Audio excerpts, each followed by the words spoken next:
저희 당원 당규에 새로운 입당은 당원자격심사위원회를 열 수 있게 되어 있습니다. 지금 서울시당에 당원자격심사위원회를 지시했고 조만간 입장이 결정돼서 나올 것 같습니다. 현재 상태로라면 입당 대기 상태로 읽힐 수 있을 것 같습니다.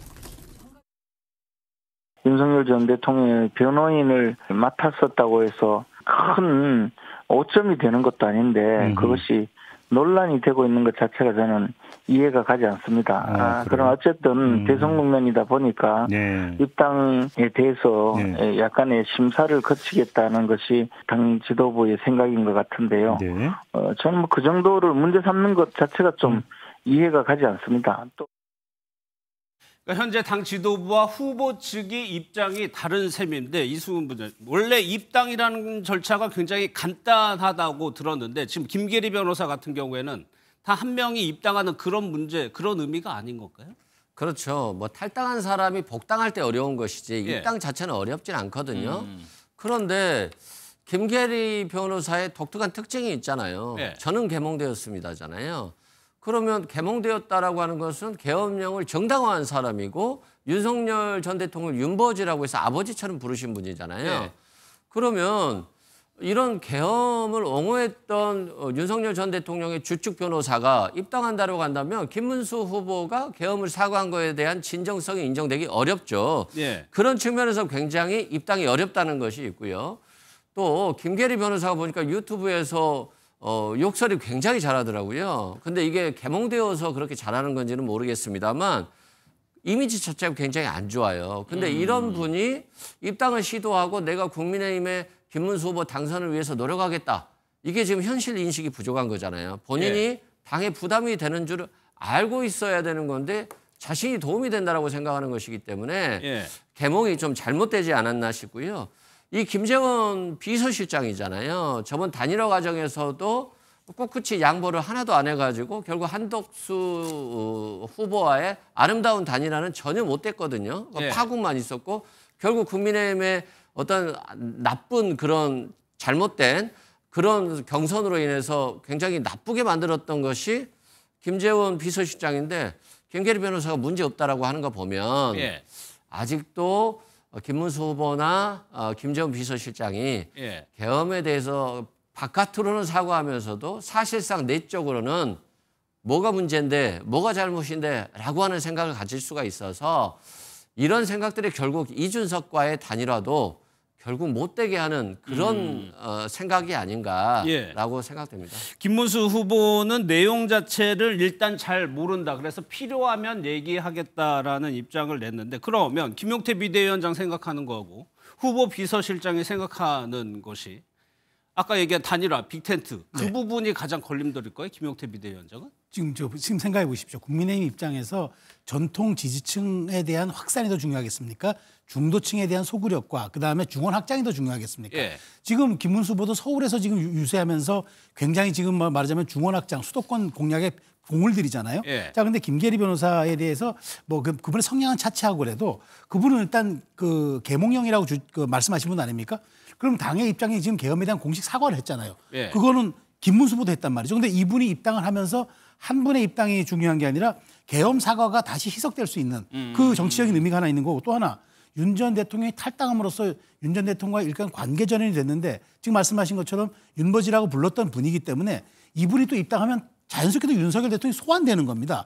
그러면 지금 그렇게 당이 치르고 싶지 않은 윤석열 대 이재명 구도로 또 선거가 다시 구도가 또 갈 수가 있는 그런 사례가 되고 민주당의 공격 포인트가 되기 때문에 최소한 그럼 이번 선거에서만큼은 좀 입당을 좀 자제하고 유보하고 그 과정을 지금 당 지도부가 심사하겠다. 근데 후보한테 한 분의 입당이 어떤 의미를 갖느냐고 자꾸 묻는 건 저는 이건 너무 과도한 거라고 봐요. 선거운동하기도 바쁜데 그건 알아서 당대표인 비대위원장이 알아서 하면 될 일이고 비서실장의 의견은 비서실장의 의견일 뿐이지 당을 대표하고 당의 시스템과 절차가 있는데 거기 따라서 저는 처리하면 될 문제인데 사실은 이분이 들어오면서 표의 확장성이 있느냐 그건 김문수 후보에게 매우 중요한 지점이기 때문에 그 점이 더 당의 입장에서는 전략적 고려를 하는 것 같습니다. 아니 왜 윤 전 대통령이 탈당하기 전에 탈당하게 되면 지지자들이 빠져나갈 수 있다 이런 얘기를 해서 강성 친윤 그러니까 윤 전 대통령을 강하게 지지했던 그 지지자들 사이에서 혹시 김계리 변호사를 입당 거부하는 거에 대해서 그쪽에 균열 같은 거 생길 우려는 없을까 싶어가지고요.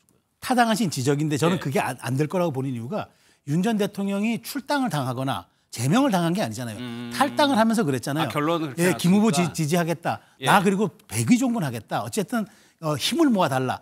뭐 이 세 가지 논법으로 얘기를 했기 때문에 지지자들이 여기에 대해서 그러면 윤 전 대통령도 거부해야 되거든요. 부정해야 되죠. 그런 측면에서 제가 보기에 김계리 변호사의 입당 문제로 인해서 균열되거나 아니면 자극받아서 우리 당 떠날 거야 라고 하지 않을 겁니다. 그분들도 반 이재명 전선에 서 있는 거는 분명한 어떤 사실이기 때문에 제가 보기에 그거 가지고 과도한 시비는 걸지 않을 것으로 보입니다. 알겠습니다.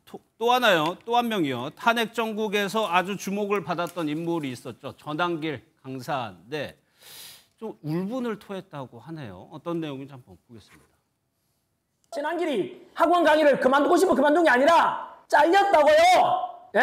잘라라 그랬잖아. 전한길이 우리 회사 압박 넣고 다만 회사에 내 상처 주기 싫어서 그냥 합의에 의해서 계약 해지됐지만 실질적으로 저는 잘렸잖아요. 학원에 있다 그냥 돈 연봉 60억 벌고 그게 제일 얻는 게 많지.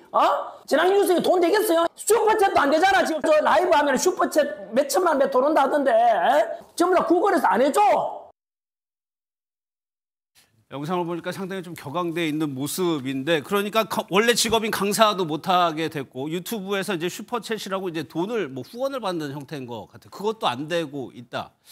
그래 지금의 처지에 대해서 조금 화가 나 있는 상태인 것 같습니다. 저는 좀 솔직히 좀 이해가 안 돼요. 저건 뭐 자신의 입으로 연봉이 뭐 60억이다 이렇게 떠들던데 그렇게 오랜 기간 돈을 벌어놨으면 상당히 많이 벌 건데 벌써부터 돈 하는지 좀 이해가 안 되고요.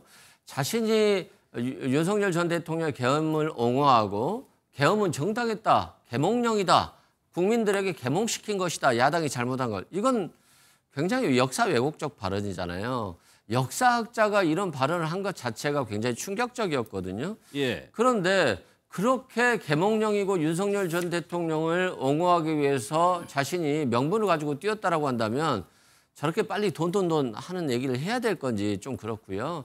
유튜브 등 이런 수익에서도 슈퍼챗이 왜 안 되겠습니까? 자신의 발언들이 과격하고 유튜브라고 하는 이미지에 어울리지 않기 때문에 저는 그걸 제한 조치를 했다라고 보거든요. 그래서 자꾸 남 탓을 하거나 뭐 야당 탓을 돈 못 버는 걸 야당 탓하는 건지는 모르겠습니다만 왜 학원에서 나가라고 하고 학생들이 수업을 거부하겠습니까? 그건 전한길 씨한테 수업 안 듣겠다는 거잖아요. 저런 분한테 수업 못 듣겠다라고 하는 건데 자기 탓을 하셔야지 왜 남 탓하고 회사 탓하고 야당 탓하는 것인지 좀 이해가 안 되고 김계리 변호사와 마찬가지로 전한길 씨도 좀 현실 인식이 좀 생겨야 될 것 같고 저런 행동들이 결국 국민의힘에 도움도 안 되고 김문수 후보에게 도움이 안 되는데 자신들은 저렇게 하면 도움이 된다라고 생각하는 것 같아요. 그래서 저런 극우라든가 아스팔트 세력과는 좀 김문수 후보가 리더십을 가지고 단절하겠다라고 해서 합리적인 중도 또는 뭐 한동훈 전 후보 같은 경우도 좀 적극적으로 도울 수 있는 거 아니겠습니까?